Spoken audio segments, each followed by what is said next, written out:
Hi friends, welcome to வச்சிஸ் kitchen. இன்றைக்கி நம்ம என்ன பார்க்க போகிறோம்னா ஆட்டுக்கறி குழம்பு. இது ஒரு வித்தியாசமான மசாலா ஒன்று அரைச்சி ஊற்றுவோம் லாஸ்ட்டில். அது பாருங்கள், வீடியோ கடைசி வரைக்கும் பாருங்கள், ஸ்கிப் பண்ணிடாதீங்க. அப்போ தான் அது என்ன மசாலான்னு உங்களுக்கு தெரியும். சண்டே வந்தாலே யார் வீட்லேயுமே நான்வெஜ் இல்லாமல் இருக்காதுங்க. நான்வெஜ் இருந்தால் தான் சண்டேக்கு ஒரு அடையாளமாக தெரியும் நமக்கு. இப்போ இன்றைக்கி ஆட்டுக்கறி தான் எடுத்துருக்கோம் சமைக்கிறதுக்கு. இப்போ ஒரு 1/2 கிலோ கறி எடுத்து நல்லா சின்ன சின்னதாக கட் பண்ணியாச்சு. இது என்ன கறின்னு கேட்டிங்கன்னா ஆட்டுக்கறி. ஆட்டுக்கறியிலே கழுத்து கறின்னு கேட்டு வாங்கினீங்கன்னா ரொம்ப சாஃப்டாக இருக்கும், சாப்பிட்றதுக்கு நல்லாயிருக்கும். அதுக்கப்புறம் நம்ம ஈரல், மண்ணீரல் அதெல்லாம் சேர்த்து வாங்கிக்கலாம். இப்போ நல்லா 2-3 தண்ணி ஊற்றி நல்லா அலசிக்கலாம். அலசி நல்லா தண்ணியை வடிகட்டி எடுத்து வச்சுக்கணும். கறி தொடும்போதே நல்லா சாஃப்டாக இருக்குதுங்க. நீங்களும் நெக்ஸ்ட் டைம் ட்ரை பண்ணி பாருங்கள், கழுத்து கறின்னு கேட்டு வாங்கி பாருங்கள். இப்போ ஸ்டவ் பற்ற வச்சு ஒரு குக்கரை வச்சாச்சு. அதில் செக்கு நல்லெண்ணெய் ஊற்றிக்கலாம். எண்ணெய் நல்லா காய்ஞ்சதுக்கப்புறம் 1/2 டீஸ்பூன் ஜீரகம், 1/2 டீஸ்பூன் பெருஞ்சீரகம், இது 2யும் போட்டு தாளிச்சிக்கலாம். நான் இது 2 போட்டு தான் தாளிப்பேன், வேறு எதுவும் சேர்க்கலை. பட்டை அதெல்லாம் எதுவுமே சேர்க்கல, இது 2 மட்டும் போட்டு தாளிச்சிக்கலாம். இது நல்லா பொரிஞ்ச உடனே கருவேப்பிலை போட்டு அதையும் நல்லா வதக்கிட்டு அதுக்கப்புறம் வெங்காயம் போடலாம். வெங்காயம் பார்த்திங்கன்னா நான் சின்ன வெங்காயம் யூஸ் பண்ணியிருக்கேன், ஒரு 2 கைப்பிடி அளவுக்கு.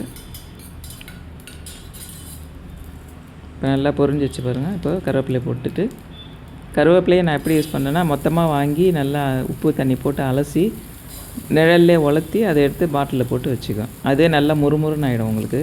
ஏன்னா அப்பப்போ நம்ம அலசிட்டு இது பண்ண முடியாது, அதனால் நான் இந்த மாதிரி தான் கருவேப்பிலை யூஸ் பண்ணுவேன். நீங்களும் இது மாதிரி யூஸ் பண்ணி பாருங்கள், ஈஸியாக இருக்கும். நம்ம அப்பப்போ அலச வேணாம், மொத்தமாக உப்பு தண்ணி போட்டு அலசி நல்லா ஒரு துணியில் வீட்டிலே நிழல்லே உலர்த்திட்டோம்னா அது கொஞ்சம் நல்லா முறுமுறுன்னு ஆகிடும். அதை எடுத்து பாட்டிலில் போட்டு வச்சுக்கலாம். இப்போ வெங்காயம் நல்லா வதங்கிட்டுருக்கு. நெக்ஸ்ட்டு பார்த்திங்கன்னா மிக்ஸி ஜாரில் இஞ்சி, பூண்டு, வெங்காயம், தக்காளி, 2 தக்காளி, ஒரு பெரிய வெங்காயம், ஒரு துண்டு இஞ்சி, ஒரு 10-15 பல் பூண்டு, அவ்வளோதான். இது எல்லாத்தையும் போட்டு நல்லா அரைச்சி இந்த வதங்கின வெங்காயத்தில் ஊற்றிக்கலாம்.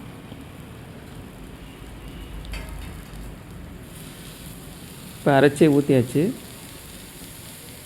ஊற்றி அந்த மிக்ஸி ஜாரில் இருக்க தண்ணியை நல்லா கழுவி ஊற்றிக்கலாம். ஊற்றிட்டு நல்லா வதக்கலாங்க. இந்த பேஸ்ட்டு இஞ்சி பூண்டு வாசனை போகிற வரைக்கும் நல்லா வதக்கணும். பார்த்திங்கன்னா நல்லா வதங்கிடுச்சு, அந்த எண்ணெயே பிரிஞ்சு வர அளவுக்கு நல்லா வதங்கிடுச்சு. அப்போ தாங்க அந்த பச்சை வாசனை போகும்.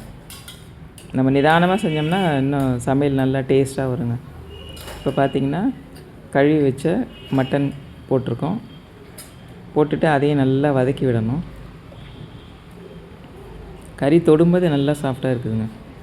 நீங்கள் இந்த மாதிரி ட்ரை பண்ணி பாருங்கள் நெக்ஸ்ட் டைம். அந்த மசாலா பேஸ்ட்டோடு நல்லா வதக்கிடலாம்.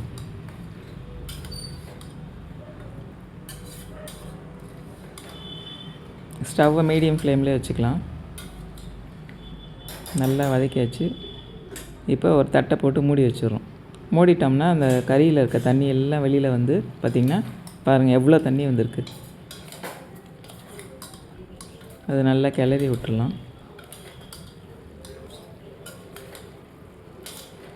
எப்பயுமே இதே மாதிரி மூடி வச்சிட்டிங்கன்னா அதுலேருந்து ஒரு தண்ணி நல்லா வெளியே வந்துடுங்க. வந்து அந்த தண்ணியிலே நல்லா கொஞ்சம் நேரம் வேகும் கறி. தேவையான அளவு உப்பு, மஞ்சத்தூள் 1/4 டீஸ்பூன்,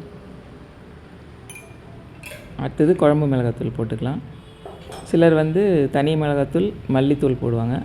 நான் குழம்பு மிளகாத்தூள் அரைச்சி வச்சுருக்கேன். அது எப்பயுமே அந்த தூள் தான் நான் யூஸ் பண்ணுவேன். எல்லா குழம்புக்குமே இதான் யூஸ் பண்ணுவேன். சாம்பார், கறி குழம்பு, மட்டன் குழம்பு, குருமா, கோழி குழம்பு எல்லாத்துக்குமே இதான் யூஸ் பண்ணுவேன். நீங்கள் என்ன தூள் யூஸ் பண்ணுறீங்கன்னு அதையும் சொல்லுங்கள். இப்போ இந்த எல்லாத்தையும் மசாலாலாம் போட்டு நல்லா வதக்கிடலாம்.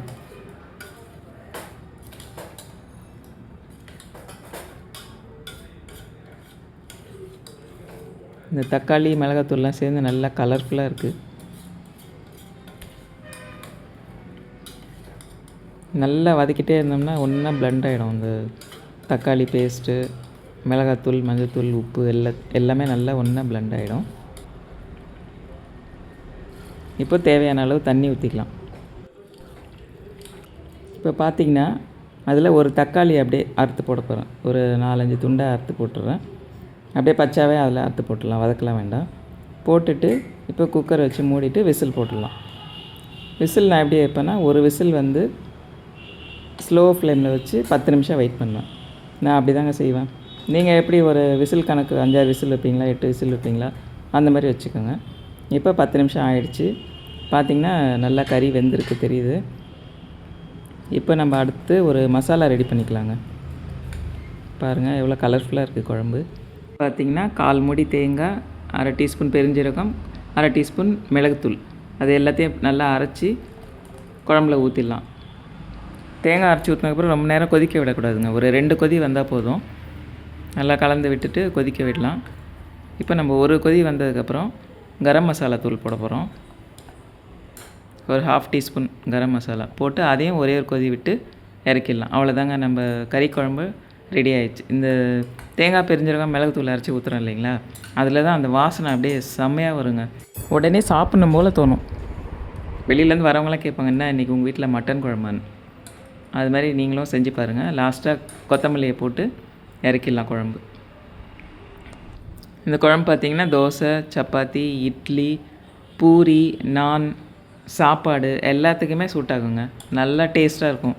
கழுத்துக்கறி குழம்புன்னா அவ்வளோ நல்லா சூப்பராக இருக்குங்க. நீங்களே இதே மாதிரி செஞ்சுட்டு எப்படி வந்ததுன்னு சொல்லுங்கள். நெக்ஸ்ட் வீடியோவில் பார்க்கலாம். பாய்.